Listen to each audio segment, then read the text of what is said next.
శ్రీరామదూత హనుమాన్, శ్రీరామదూత హనుమాన్, శ్రీరామదూత హనుమాన్, శ్రీరామదూత హనుమాన్. పైకి ప్రియంగా లేకపోయినా మన అభ్యున్నతి కొరకు కఠినంగానైనా మాట్లాడేవాడు కోట్ల మందిలో ఎవడో ఒక్కడే ఉంటాడు.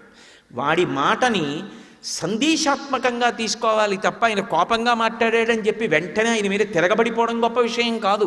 సులభాః పురుషారాజన్ సతతం ప్రియవాదినః అప్రియస్యతు పథ్యస్య వక్తా శ్రోతా చ దుర్లభః. కఠినంగా మాట్లాడినా మంచి చెప్పగలిగిన వాడు దొరికితే, కఠినంగా మాట్లాడినా ఆయన చెప్పిన దాంట్లో సత్యం ఉంది అని అంగీకరించగలిగిన శ్రోత దొరికితే అదే క్షేత్రం, అది అజరామరం, అది అద్భుతం. కానీ లోకంలో అలా చెప్పే వక్త దొరకడు, ఒకవేళ అలా చెప్పేవాడున్నా వినే శ్రోత దొరకడు.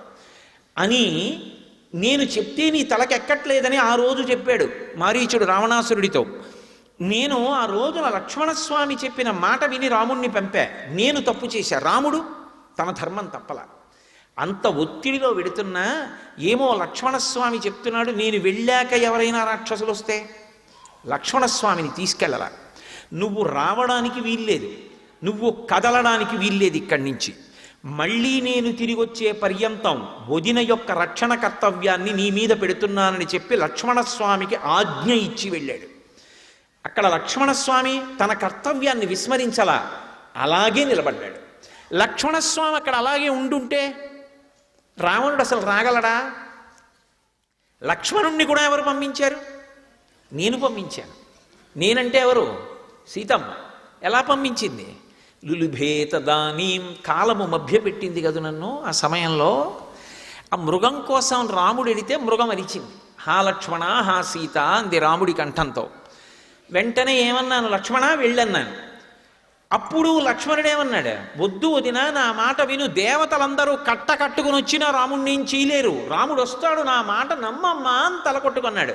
నేనేమన్నాను చటుక్కుని? వెళ్ళు వెళ్ళు వెళ్ళు అని పోరినా లక్ష్మణస్వామి వెళ్ళలేదని చటుక్కనొక్క మాట అన్నాను. రామాయణంలో సుందరకాండ సౌందర్యం వాగ్వైభవం. కోట్ల శతఘ్నులు సాధించలేనిది ఒక్క మాట చేత సాధించేయచ్చు. ఒక్క మాట ఎంతమంది మనసుల్ని ఎలాగైనా మార్చేస్తుంది. అది మాట్లాడేవాడు ఎందుకు మాట్లాడుతున్నాడన్నది కాలం తర్వాత నిర్ణయించాలంతే. కాబట్టి లక్ష్మణస్వామి వెళ్ళడు. కానీ సీతమ్మేమంది?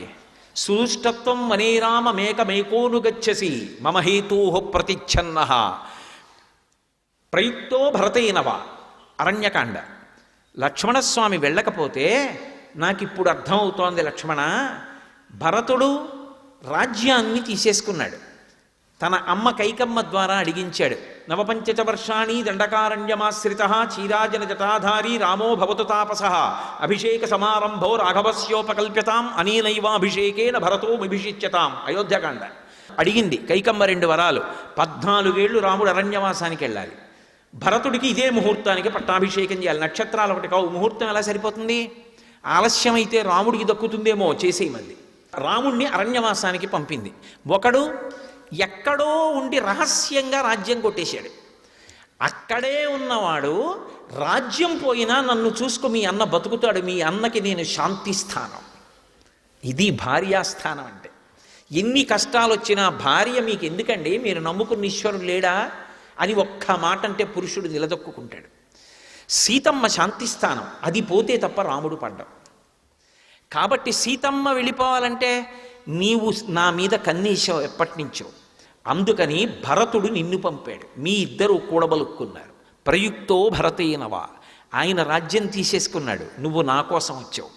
మీ అన్న అరిచాడు, నువ్వు వెళ్ళవు నాకు తెలుసు, ఎందుకంటే ఆపదొచ్చి రాముడు పడిపోవాలి, నా ప్రాణాలు పోయినా నీకు భార్యని కానంది. ఈ మాట విన్నాడు లక్ష్మణస్వామి. అమ్మాయి ఇంకా విననమ్మా, నేను బయలుదేరిపోతున్నానని వెళ్ళిపోయాడు. పాము ఎలా వెళ్ళిపోతుందో అలా ముక్కుతూ మూల్గుతూ ఏడుస్తూ కళ్ళు తుడుచుకుంటూ వెళ్ళిపోయాడు. వెళ్ళిపోతే ఏమైంది? లక్ష్మణస్వామి వెళ్ళాడు, లక్ష్మణస్వామికి రాముడికి కూడా దూరం అయిపోయాడు. మాట కదు కొట్టేసింది దెబ్బ నన్ను, ఒక్క మాట ఎంత ఇబ్బంది పెట్టింది. అది దానికి నేపథ్యం ఏమిటి? ఇంత కష్టాలు పడ్డానికి కాలం నాకు మోహాన్ని, లోభాన్ని కుదిర్చింది ఒక మృగమునందు.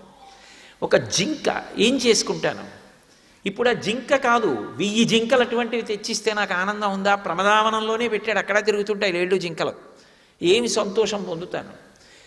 రాముడే కావాలి, రాముడే కావాలన్న దాన్ని రాముణ్ణి జింక కోసం పంపి ఒక్క 5 నిమిషాలు ఓర్చకుండా అంత సేవ చేశాడే.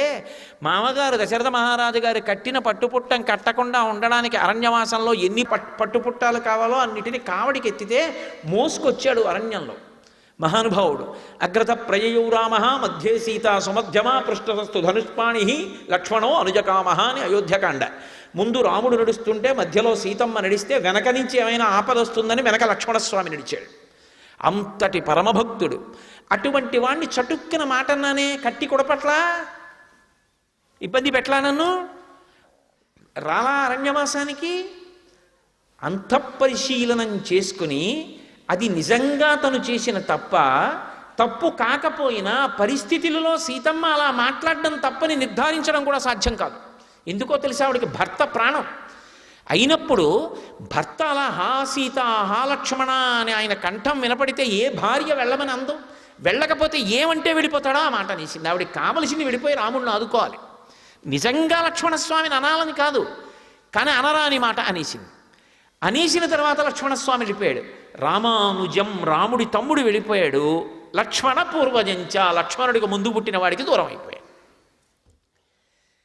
ఇప్పుడు ఆవిడ అంతఃపరిశీలనం చేసుకుంది. నిజమే, తప్పు చేశాను, కానీ తద్దోషానికి ఎంత కష్టపడ్డాను. 10 నెలల నుంచి నా కష్టం చెప్పుకోవడానికి మనిషి లేడే. అయినా మనసులో కూడా ఎన్నడూ రామ పాదములను విస్మరించలేదు. మరి ఇంత కష్టపడితే అనన్యదైవత్వమియం క్షమాచ భూమౌచ చెయ్యా నియమశ్చ ధర్మే పతివ్రతాత్వం విఫలం మమేదం కృతం కృతఘ్నైష్ణవ మనుషాణం. చేసిన తప్పుకు ఫలితం ఉంటే చేసిన ఉపాసనకు ఫలితం ఏది? మరి పడ్డ పరివేదనకి ఫలితం ఏది? అది లేనప్పుడు నేను దీన్ని ఎందుకు నమ్మాలి? నేను దీన్ని నమ్మకపోతే ఏం చెయ్యాలి? నిజానికి ఆవిడలో ఉన్నటువంటి ధర్మం మరొక నిర్ణయం చేసుకునేటట్టు చెయ్యదు. కాబట్టి శరీరంతో ఉండరు. సర్వం శ్రీ ఉమామహేశ్వర పరబ్రహ్మార్పణమస్తు. స్వస్తి.